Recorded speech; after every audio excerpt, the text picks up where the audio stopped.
Righty-ho, then we shall begin. Hello and welcome to the Norwich Games Festival 2019. Unless you've been here already, then welcome back. So today's talk will be on terrible video game covers, the gallery of shame. A nice easy one. We can point at bad things and laugh, because a lot of these do the rounds and you've seen them before, but a lot of them I have discovered recently, yeah, they're worth looking at. And by worth looking at, I mean not worth looking at all. So I was nearly late today because of ants. I discovered a load of ants in my house and thought, this isn't good.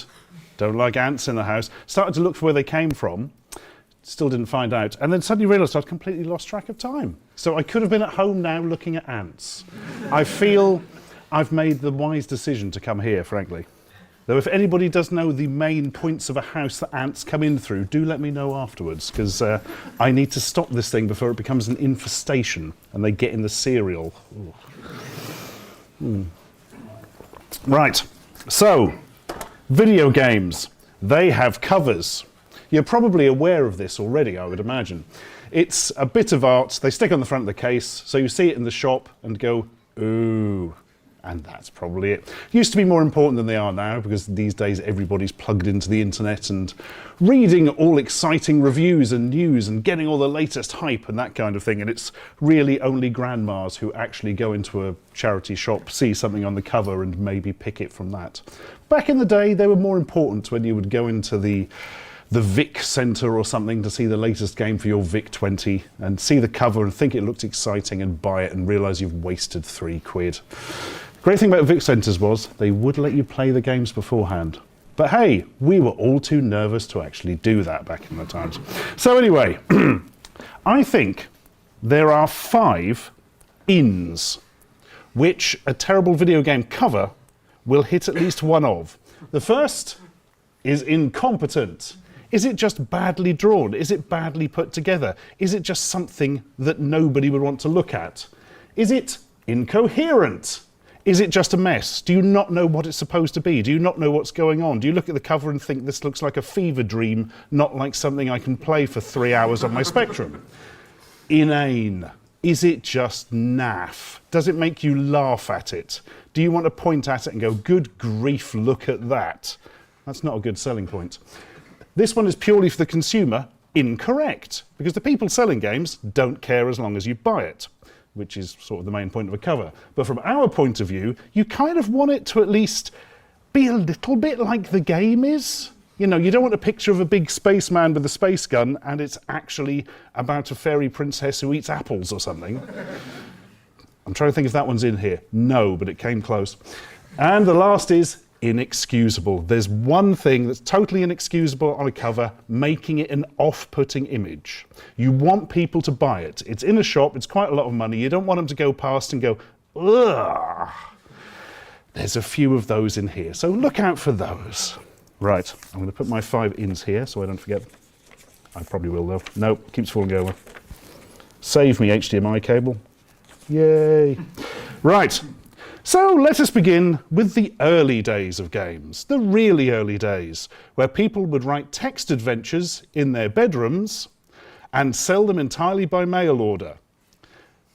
No hint of an artist. That leads us to things like Quest for the Golden Egg Carp, 48K Spectrum, it's a Chad in a tub. What is the game about? I don't know, it's a badly written text adventure, like they all were back then, frankly. And exactly the same for The Prisoner. Now, I'm pretty sure The Prisoner is the reason that some library somewhere stopped the staff being able to use the photocopier. Because it's clearly just bits they've cut out of stuff and then knocked a load off. I mean, well, look at it. They tried, at least they tried, whereas that one is just more sort of trying than anything, really. There's a lot like this. Surprisingly, quite a few hand-drawn ones as well. There was one I desperately wanted to find I saw years ago. It was just called something like Holiday in Chipping Sodbury or something. And somebody had done like a child's drawing of a boat on the front. It was amazing, and I've never found it again. It was for the Spectrum. One day I will find that picture. But not today. Here's a little example of what happens if you draw your own cover and then your game actually gets picked up by a publisher. It changes from Castletop to Castletop. Yeah, so I think what we've got here is Paul Weller being shot in the back with an arrow when he's wearing his favourite hot dog suit. I like the way they put the C over the A to try and do something a little bit artistic at least. And the Atari logo. I didn't realise that was an Atari logo until like 2 years after I first saw this. But, and this is obviously the nice arty one they did for the actual release in the shops. The weakness being, this one's incompetent, this one is incorrect. It is a Hunchback clone. You're a little guy running across the top of a castle. There's no knights, there's no catapults, there's no pond. There's no weird horse tattoo. I don't quite get the point of that one, but it's a nice piece of art, but totally unrepresentative of the game. Frankly, it looks a lot more interesting than the game was. Anyway, so, you know, this is clearly no money. This is a lot of money. Doesn't always work like that. Good old Granny's Garden. Granny's Garden, many of you will remember from school. Educational license game, very expensive, particularly this version on the +3 disc, by good old Formation. We wrote our name on a typewriter, Limited. I think this is maybe when they were coming up with a story for the Blair Witch Project. This is what they wrote on the napkin in the pub. It's just like a load of sticks and a woman with needles in her fingers and no eyes. This gets worse the more I look at it, actually. The thing that really freaks me out is that. Hello, children. Granny is here. Also, this has been drawn with a ruler, yet is in some way not parallel to the top or bottom of the I mean, come on, guys. That's the Raven, by the way, I think. What happened there, I don't know. But anyway, there's no excuse because Formation charged a fortune for these things, the educational licenses to schools. You think they'd at least give it some kind of colour. And to this day, by the way, Granny's Garden is still a thing. You can buy a hideously expensive PC version for your school or club or children you just don't like. I found a copy in a charity shop, which possibly makes me Britain's richest man. Anyway, this time they had an artist, but the drugs, man, the drugs. So I'd like to try and explain what's going on here, but this really does fall into the incoherent. You've got the human-eyed goat monster, a boot, which is a Canadian reference, I don't know, but there is no art that stretches on past this, by the way, if you fold it out. This is literally it. You've got some snakes, you've got Mjolnir, you've got shards of something, I don't know. You've got the weird jumping kangaroo, a shadow of a hat? I honestly don't know. And none of it comes together because that's in a different style to those. I don't really understand this. The game itself is basically a Manic Miner rip-off where you play Antaru the mutant. He's a kangaroo. He's a bloody kangaroo. There's no getting around it. He's not a mutant unless, I don't know, he's got weird DNA. But I'm going to be honest, in an 8-pixel tall creature, you don't really get that impression. Oh dear. Now, one of my personal favourites, Crazy Kong from Analog Software. This is used on 2 games, Analog Kong on the Spectrum and Crazy Kong for the VIC-20. Analog Kong being one of the worst games ever released, but that's another story for another day. So, King Kong himself, sort of drooling, possibly dead, can't really tell. The woman's been kidnapped, doesn't care, just looking at her nails. Amazing 80s comb over there, that's nice. Drops her purse for some reason and her umbrella. I don't know what's happened here. Porky Pig had a child with an alien and he's very angry about having to wear Popeye's trousers.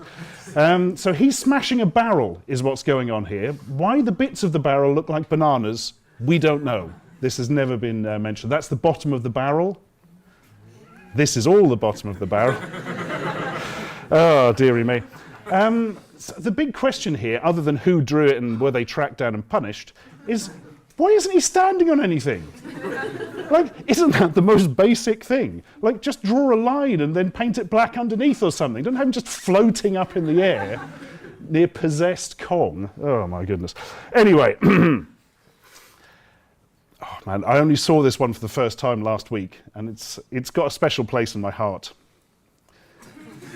Kuma Software for the NSX. Eric and the Floaters. So this Basically, this had a bad cover on the Spectrum. Then I discovered the MSX version, which somehow is exponentially worse. So Indiana Jones has had his eyes pulled out, he's tucked his shirt into his jeans, and he's being attacked by zombified jelly babies? Not really understanding. Now, does anybody know what Eric and the Floaters is? Oh, I thought somebody might. The hint is the Hudson Soft B.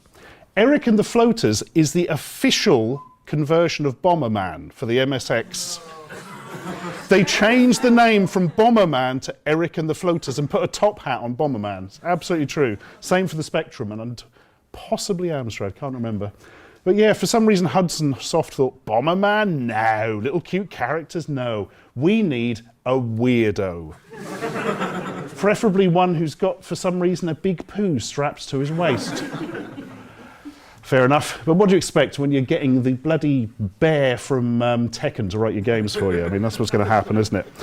So this one next one was introduced to me by Mr. Dan Nerd Cubed, Internet Man. Time Zone. So, I'm going for incorrect as well if you've played the game. Of course you haven't. And possibly towards the inexcusable, because it is quite off-putting. I mean, is the dog shooting lasers from its eyes, or is it being shot in the eyes? I'm not entirely sure. Whatever it is, it's having a bad time of it. So the idea is it's supposed to be some sort of robot dog like K9, isn't it? And instead it's just like a sheepdog wearing boots. It's got like a spark plug or something in its mouth. Is that a spaceship? Is that a lighting rig from a 70s disco? I don't know. It's clearly Doctor Who inspired, not just from the robot dog, but because it's all set in a Welsh quarry. So that's kind of summed that one up. But the game is not as bad as the cover would make it look. But then again, what could be? So, and yeah, there is a dog in it, so it's not entirely incorrect, but just mostly. Next up, professional footballer. Dave can draw a bit. Can we get him to do the cover? No, Dave's insane. Oh no, too late. So I've written a story to accompany this one. Nobody knows where the giant ogre lord came from, but they have learned to fear his dead eyes and alabaster fists. In order to appease him, a ceremony is held once a year where two men are forced to play football against each other until a goal is scored. The loser is eaten, then his bones are ground up to make bread. I'd love to know if that's supposed to be a specific footballer, manager, goalkeeper, escaped lunatic. I've got no idea. I really wish I had a high-res version of that. No, I don't. Right. Next up, it's Bloody. It's something. Released for the MSX and Spectrum, only in Spain. This is a mess, frankly. I can't say a whole lot more to it than that. So you've got weird cat-faced monster, well, head flying through the air, a load of pills, scared surgeon, syringe, and hairy trilobites? End of a loofah? I've got no idea. Also, totally incorrect. It's a game about, hang on, I had to write this down because it was so ludicrous. A space vampire tramp who has had to come to Earth and to constantly feed on blood. He probably should have gone somewhere else, I don't know, made of blood or something. Yeah, he looks nothing like this. He's not a cat. He's like a bat with a really long nose. I don't know where this came from. It's not in the game at all, but hey, whatever Spanish artist was on duty that day really liked to draw blue cats. So here we go. So next one is a little bit of an evolution, how some of these changed over time as they released the game for various different pressings. It's Star Trek from Salamander Software. Don't make me look, oh God, it's on the screen here as well. Normally I only show the fronts, but I had to show the wraparound for Spock here, who is something quite special. I love the way they've got their logo into the screen, that's nice. Tell you what I hate about this, everything else, particularly the colour scheme. But so Kirk analog here is horrified because there's popcorn exploding out of the back of his neck, apparently. They've got the proper Starfleet logo, so that's nice. And, I mean, these are based on sort of the movie designs, aren't they, I think? But yeah, it's just seeing this image is not making you think, this is one of those boring Star Trek games. Maybe that's what they were going for. It is one of those boring Star Trek games. Anyway, second pressing. Notice they got the watercolor guy in to redo the art. Also, changed the name to Dragon Trek. It's for the Dragon 32. They realised they might get sued. I mean, the picture enough is frankly enough to do that, probably sue them for some sort of psychological harm, I imagine. But yeah, he now just looks a bit kind of bored. It's like, and action. Right, cut. Mate, can you just give it a little bit more? Little bit more, mate. Third pressing. Totally redrew it. They've removed the logo. I mean, this is, just nip back to forward, this is a lot better. I mean, you know, they've changed everything, they've given it proper lines. The asteroids now look, well, they do look a bit like knickknacks, but they look more like rocks than the popcorn here. The weakness, of course, is that the face has gone horribly awry in some small manner, and now instead of looking shocked, he just looks really sassy.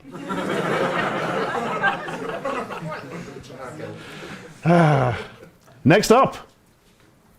They finally got rid of it for the final pressing. And they used all the grey and blue Lego blocks to make that ship. Going to ruin it for anybody else. I do love the way this guy, I don't know if is that a hat? Is that a haircut? I can't really tell what's going on with that. But finally, they did get rid of the beautiful art, which is a tragedy on no levels whatsoever. Chucky Egg 2. You know what we were saying about off-putting things being inexcusable? Yeah, I think that's where we are with this. So, Spider's not very nice. Let's just go round here. Oh, I like the logo. Drawn by John B. I mean, the first problem is it's incorrect. Chucky Egg isn't an egg. The game stars a character called Hen House Harry, who's a small man with a hat, like a sort of bowler hat thing. Not whatever the hell this... I mean, it's supposed to be a cat, but it just looks like he's got a big tongue on his head. The nose, the eyes, everything about it is grotesque. They've done that thing of putting too much realistic detail into a cartoon character and created this unpleasant monstrosity. I mean, the game's not quite as good as Chucky Egg 1, but it did not deserve whatever the hell this is. Deary me. Pick and choose. Yeah, gonna choose something else, I reckon. Something that doesn't have that on, because you know it's gonna crawl off the cover and bite you while you sleep. Next up. Oh God, I'd forgotten I'd put this in there. So, there's a lot going on with this one.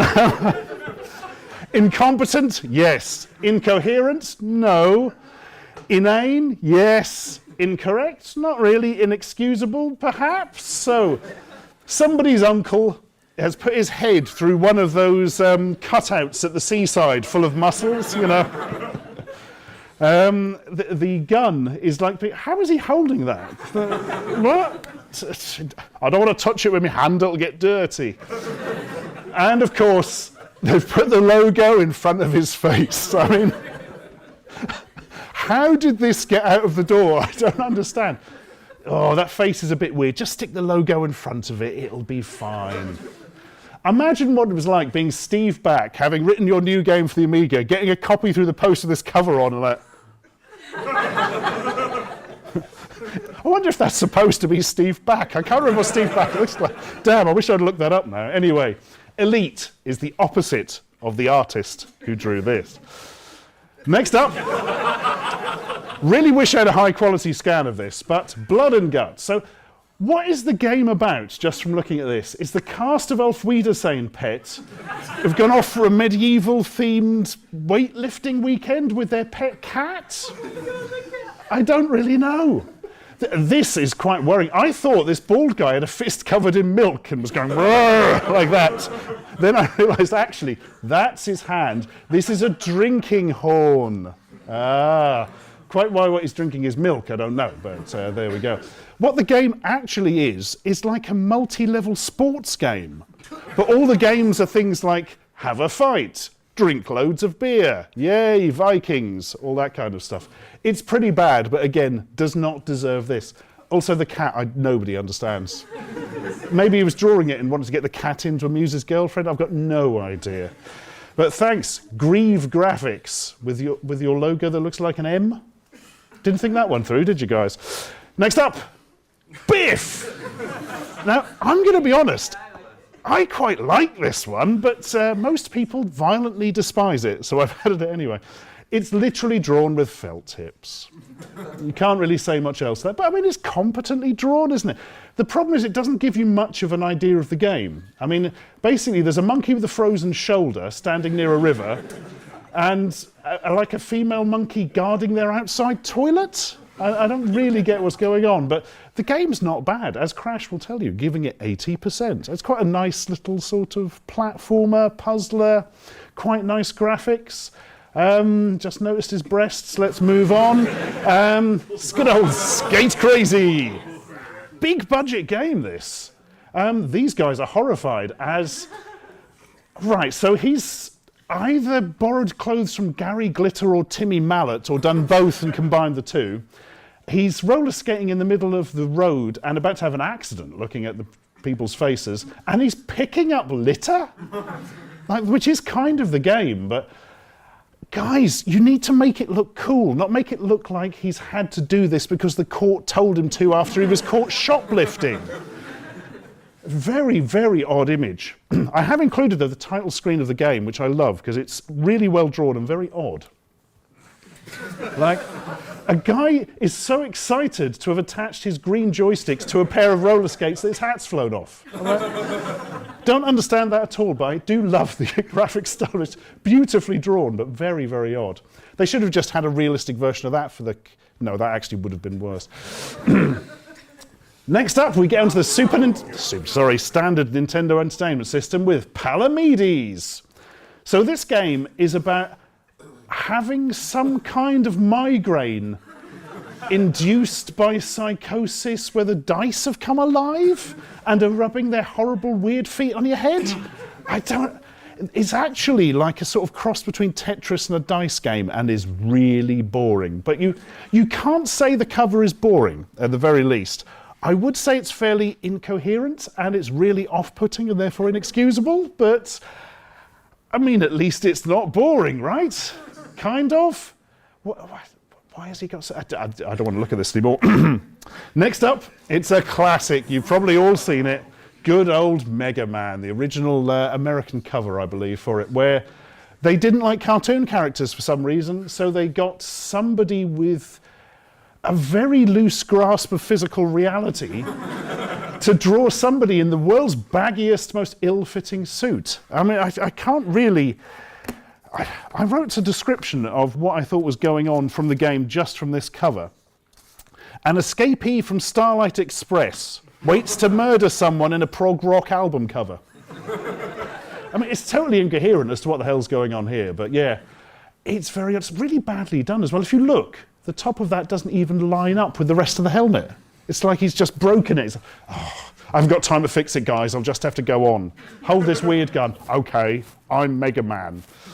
Infamously, Capcom themselves actually brought this character back. Well, didn't bring it back, I suppose, but brought this version to life for Street Fighter Cross Tekken, where it's actually a selectable character in the PS3 version. I mean, they've played it up for laughs, obviously, but interestingly, I could find no high-quality footage of this character at all on the internet, so that's how popular it was. I even fired up my own copy to discover he's only in the PSV version, and I've got it on PC, so... that was half an hour of installation I'll never get back. But don't worry, because now it's time for Foot Pain Simulator. So I do have a soft spot for these old minimalist Master System covers. This one's obviously a Black Belt, a karate game.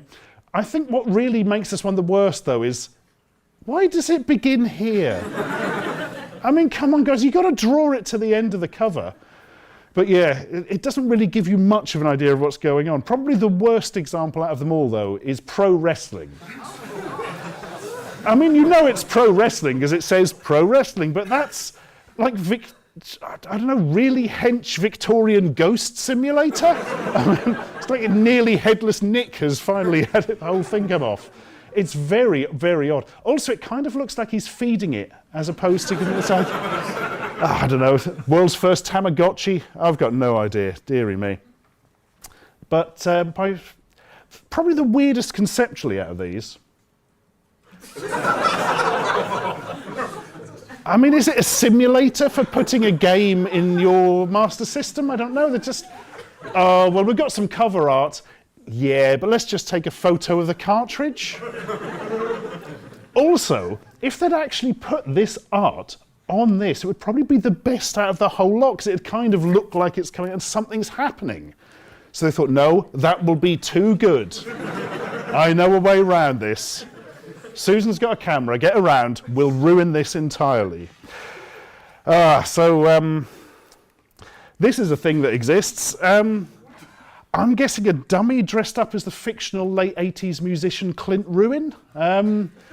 So Graffiti Man, infamously one of the worst games ever released, so they thought they'd give it a bad cover too, from Rainbow Arts. Really expensive game as well. They just literally took like a stock photo of a dummy, and I suppose the graffiti idea is, hey guys, we're going to spray paint it and look all crazy. But it just looks like a dead man. I mean, the game's awful, but give it some sort of movement, some sort of dynamism, something that isn't this. An animated, it's like Weekend at Bernie's, the game. My God. But at least it's better than Vicky. So somebody's brother wearing purple socks decided to pose, but sadly they didn't have a hammer, so they used awful CGI. They didn't have a hat, so they used awful CGI. They didn't have a longboat, fair enough, again, used awful CGI. But the most inexplicable thing is this. Why is there another version of him just floating in the sky? Action. I don't know. Also, it's nothing like the game. The game is just like a weird sort of maze game that's incredibly boring. And also has a really weird thing where the cover, the title screen has like a really nice cartoon Viking, then the Viking's realistic in the game. And then if you complete the game, it shows you the cartoon Viking. Basically, every piece of art from this game was designed by a different person. None of them would speak to each other. And next up, there's some dodgy Street Fighter covers, but I think this is the worst one. I bought this game full priced because I'm an idiot. So the gods are looking on at their terrible, terrible first attempts to create humans. Also, there's some overcooked cauliflower because, you know, why wouldn't there be? I mean, the poses are amazing. T-Hawk's arm here, probably longer than any human arm. I think he stole some of the length from Chun-Li's leg. Also, why are they shooting lasers out of their feet? I don't understand this one. It's one of those things where they've gone, take the strong images of the characters and give them to somebody who A, doesn't really understand what they look like, and B, can't draw very well. His teeth are quite well done. Do you know what? I'm going to say that is the good focal point of this picture, DJ's teeth. Well done. You got something right, guys. So we had Eric and the Floaters, then we had Official Bomberman for the TurboGrafx 16, the American, and I think kind of PAL, official release of the PC Engine. But yeah, this basically some 1950s B-movie astronauts have gone mad and blown up somebody's house. Like, why not keep the nice cartoon? What is this obsession with trying to make a sort of realistic Bomberman, which Hudson Soft later themselves did with Bomberman, what was it, Bomberman Neo, Bomberman Zero? Yeah, oh, I've remembered that existed. Give me a second. It's all right, it's gone. But sadly, this does still exist. I don't really understand this at all. I think maybe this is what RoboCop would look like if they'd made it for 5p in 1963. But hey, at least it's got bright colours and the decent logo. I'm clutching at straws here. Also, what sort of gloves have square fingers on the end? Is that for like using a touch screen? Oh, I've got no idea. Anyway, many of you will know why this one's in here. So this isn't technically bad enough on its own. I mean, it's a little bit too phallic, really, and sort of weirdly medical looking, like this is like a pill and this is like some sort of bit of medical machinery or something, I don't really know. Do you know what this looks like, actually? Reminding me now. You know in The Matrix, where Neo has the squid thing go inside him, like the little shrimp thing, and then when it comes out, it's like a glowing bit of metal. It looks like that.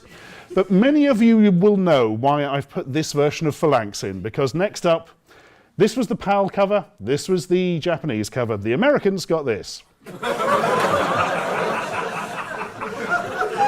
Oh, some of you hadn't seen it before. Good. My job here is done.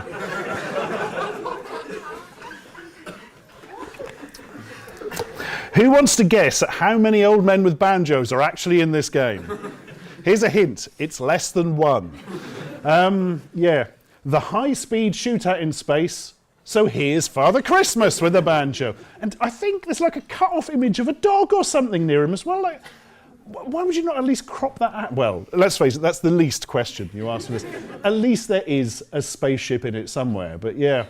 Nobody has an answer for why they thought this was a good idea or why this would jump off the shelves and into American children's pockets. I mean, it's quite a good shoot 'em up, but like, let's just move on. Let's just move on. To Power Instinct. Oh yeah. Two men made entirely of sinew. Possibly they're worms that have been compressed into human shape. I don't really know. Also, they're like the sweatiest creatures ever born. He looks like he's crying, this guy. Probably because his mouth is escaping his face. I don't know. But also, a little bit of a hint. If you're trying to come up with a dynamic image to sell something, don't make the focal point, or the focal point even, the sole of somebody's foot. That's not a particularly jolly image, particularly if you can't draw feet. I mean, it's like some sort of gammon joint they've glued toes onto. I mean, it's just the most unpleasant image I've ever seen. But not the worst SNES cover. For that, for me, is tough enough.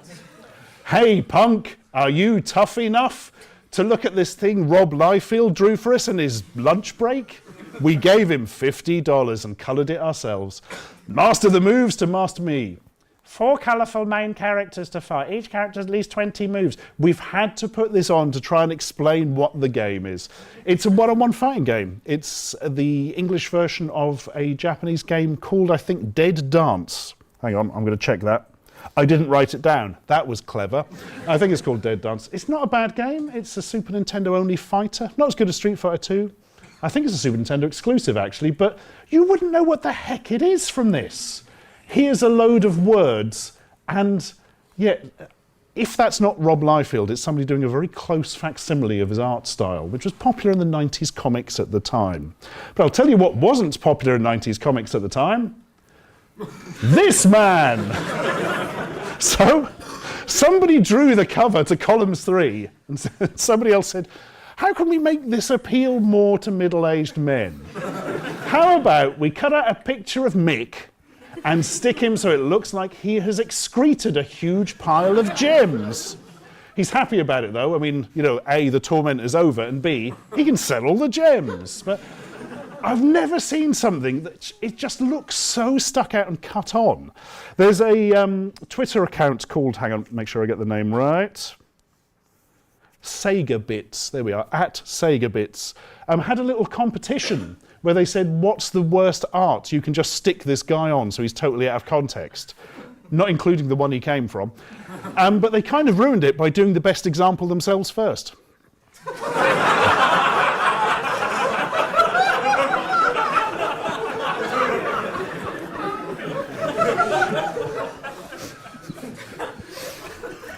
I kind of ruined it because everyone's like, man, in your example you have hit too high, you're not really going to beat that.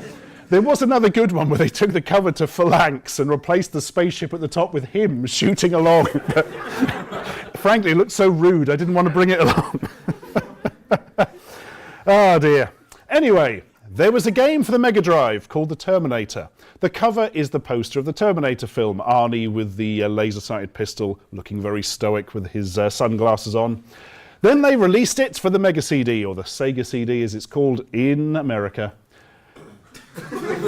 So, yeah, I haven't made this up as a joke. This literally is, somebody has just got the latest copy of Photoshop 2.5 and all the filters Also, all the cropping, that's the weirdest one. It's like, this is awful, mate. You've got to get the proper art in there somewhere. Okay, fine. Control C, Control V. Jobs are good 'un. I mean, so we've got sort of desaturation there, a desaturation with a weird filter. It's all superimposed. Why am I still looking at this? I don't want to. Here's Bad Cat to make everything better. And by everything better, I mean far worse. It's like a grotesque creature eating a stick of butter, because that's what all Hell's Angel cats do. They eat sticks of butter. You learnt that today, don't forget. So what goes on in the game? He gets drunk and belligerent in a bar. Great, kids love that. He hangs out near some bins with some sort of dog. He tries to climb a ball and falls off. And then he jumps up and down on a bar stool in front of an audience.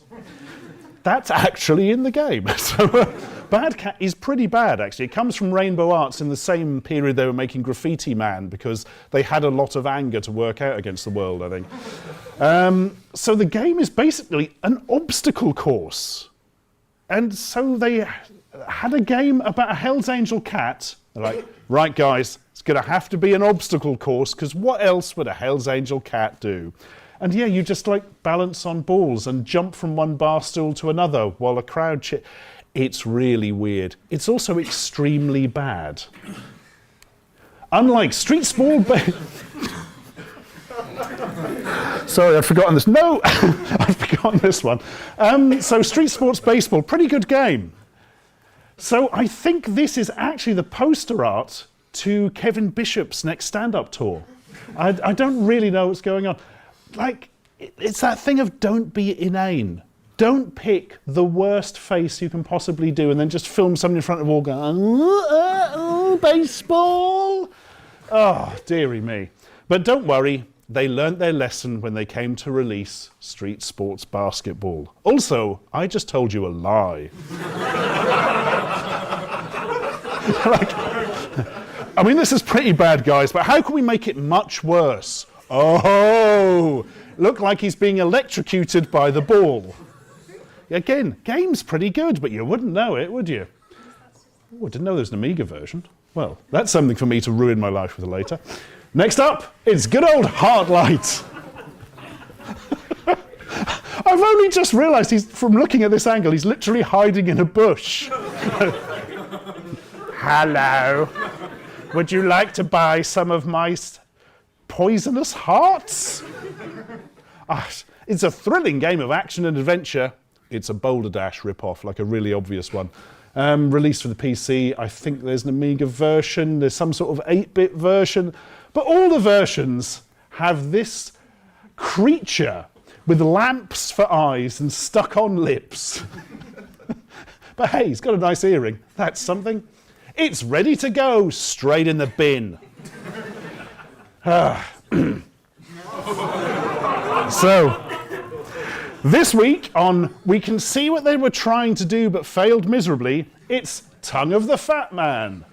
Not a good title, in case you hadn't noticed. It's also known as Mondu's Fight Palace and Slaughter Sport. It's a one-on-one fighting game where the titular Mondu, also known as the Fat Man, he's not a man, so I don't know why it says that. He's like a weird alien with a tongue in his stomach, hence the this kind of makes sense on some very strange level if you've played the game. But if you just see the cover, it's a guy who's stuck beads up his nose. So I think what they're trying to do is, these are his eyes, those are his eyebrows, that is makeup that's run, I don't know. So you're supposed to look at it as if it's like something with an inhumanly large mouth and those things. It doesn't work. I can't see this in any way than some twit has stuck some beads up his schnoz. What? Don't do that at home, kids.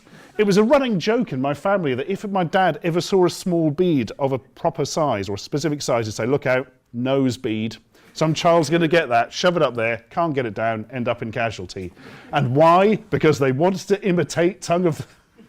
Nobody wanted to imitate Tongue of the Fat Man's cover. Oh, dearie me. Anyway, who likes beaten up members of late 90s punk bands? The answer is... I mean, this is a very famous one, but for good reason. Carnage Rally. See, they've spelt carnage funny, so it's not why. Should have just called it Carnage Rally, guys. So is he dodging out of the way because he's being run over? I don't know. Really, it just looks like somebody found a tint feature in Photoshop. Maybe they did then find a tilt feature, actually. So he goes, whoa, no, don't that again, no. Oh, worst button mispress ever. I think what's actually happened is somebody has beaten him up so badly, he's actually coughed up the official Nintendo seal of quality. Everyone hates this cover. Do you know the worst thing? Game's really good. It's like a really fun Micro Machines game. And it's mostly set in prehistoric times, as you can tell by a cast-off from Green Day and a modern car. Next up, Buster Move 2 Arcade Edition. Right, so we're falling in the inexcusable by being an unpleasant image. But it's so stupid, so addictive, it should be illegal. Look how addicted this guy is. He had to stay up all night playing it. It's just a man who's bored. Don't show a really bored guy on the cover of your game. This is like the most basic thing. It's a game about bubbles. It's quite a fast-paced action puzzler. It's got the little dragons from Bubble Bobble in. How about we cover the cover with boredom bubbles? And a really unpleasant image that he is in pain. He's in pain and he's bored, just like you can be if you buy Buster Move 2 for the PlayStation. Fortunately, they'd learned their lesson by the time the PlayStation 2 version came around. So it's a tattooed baby blowing up a bubble that looks worryingly like it's full of blood or something, and you can see the game reflected in its sunglasses. Whose idea was this, and are they still allowed out? I don't know. Probably not. But this is infamous, but for good reason. Snow White and the 7 Clever Boys. Now, the actual game is literally about a woman called Snow White and 7 clever boys. They're not dwarves in the game, they are boys. And they're pretty clever. But they've decided to rip off in CGI, well, I think calling it CGI is an insult to computers, frankly, but they've just tried to rip off the Disney designs really badly. You've got Olive Oil here cosplaying as Snow White. You've got that, and then you've got leery, evil, upset, and shadowed as your favourite dwarves. So Phoenix Games spewed out a lot of stuff like this. It's actually just a set of really bad mini games and like a 30-minute crap film about Snow White. And not this Snow White. It's like she's singing a song. There's some clever... It makes no sense. Look it up on YouTube. Don't. Anyway, they decided not to follow that up with all their other games. Again, I'm lying to you. You've got Dead Pinocchio and his rake-like fingers together with the dead cricket, Jiminy, with its rake-like fingers. Because, hey, who wants to, have to rig all those and move them? This is my favourite, because that's a shop dummy. This kind of reminds me of somebody famous, and I can't put my thumb on who, so that will annoy me for the rest of my life. Please don't tell me. I would like to live in my ignorance. Ah, dearie me. Anyway, good old Phoenix. This is kind of cheating, the next one, because they never actually released, or as far as we can tell, even wrote this game, for good reason. The most unpleasant way you can put forward Pac-Man ever. All right, guys, I'm going to eat the apple now, but I'm really unwell. The weird thing is, this game seems to have never been programmed, which means the cover existed first, so they could put it in catalogues. So does this mean a programmer just got emailed this one day and said, write this game? He's like, no! He moved to Switzerland and was never heard of again, I'm presuming. But yeah, Phoenix Games listed a lot of games that were never released, but this is the only one I know of with a cover that makes me want to vomit, frankly. Also, they haven't even managed to get the brick texture. Let's stop looking at this. Let's just stop looking at this. So you remember we had that weird one earlier that was just a photo of the card? In America, they decided to re-release DS games by just putting a picture of the previous release on there, giving this weird meta effect. Is it just to make you feel slightly vertigo in the play? I don't know. But hey, at least it's got the original nice cover art on it at a funny angle and reduced in quality, because yes. Anyway, it could be worse. It could be Batman who's got a migraine because people won't stop shouting at him about how good his game is. Like, come on, guys. If you're going to put a Game of the Year edition banner, fair enough. 10 out of 10, Arkham City, 5 out of 5 of the greatest games ever been, bonus content, Game of the Year, I mean, calm down, guys. My goodness. No wonder he's got a nosebleed, poor fella. I mean, you've taken what was quite a strong image and just ruined it beyond all bloody recognition. Anyway, now it's time to visit Taxidermy Farm, where everyone is dead and it's their stuffed corpses.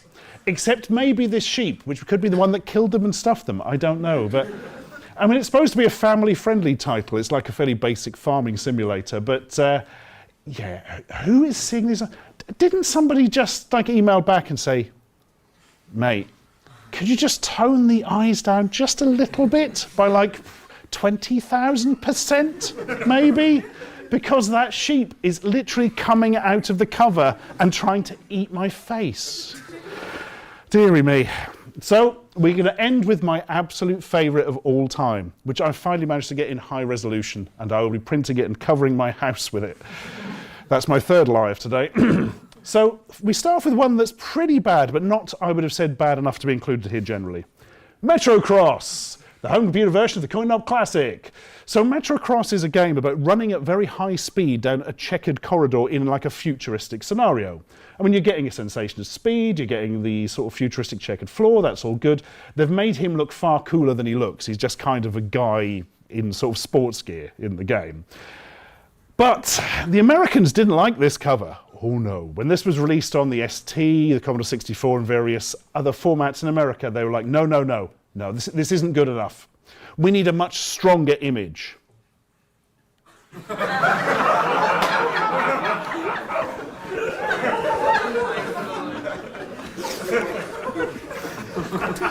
I found this on a forum years ago, and somebody on the forum described it as the world's crappiest image. And I think he may have been onto something. Where do we begin? Where do we end? So, Cousin Gary, who you will remember as the world's most gormless man, is apparently bursting out of the cover of an 80s smash hits magazine. That's kind of a road. There are no roads in the game. It's set in the future. You don't know this. I'm just skirting around the fact that they needed to use another photograph of poor old Gary here because it's just grotesque on so many levels. Who saw this and thought, hey, I need a bit of that action in my life. I need to be a gormless man falling off a skateboard. Whilst, I really wish they'd put a yo-yo on here, actually, so it looked like he was at least doing something, you know what I mean? I do love the prancing guy here, though. He's really getting into it and metro crossing to the max, but yeah. For me, I think this is my favourite, as in probably the worst, because everything about it is useless. Right, it's incompetent, it's badly put together, it's too many styles put together to make it look a mess, it's incoherent because you can't tell what the bloody hell's going on behind him, it's inane. Can you tell why? Stop swallowing the light. A cat will get in there in a minute. It's incorrect because it doesn't properly represent the game, and it's inexcusable because it's a massively off-putting image. Who saw that and thought, oh, that's so cool? Probably this guy's mum. And that, I imagine, is it. But anyway, I'm so glad to get that in a high-res format. I'll be selling prints of it later in your nightmares, so look forward to that. And that is all we have for today. If you do find any awful covers, just grab my email address and throw it away because I don't want to see them. This is more than enough. Thank you very much.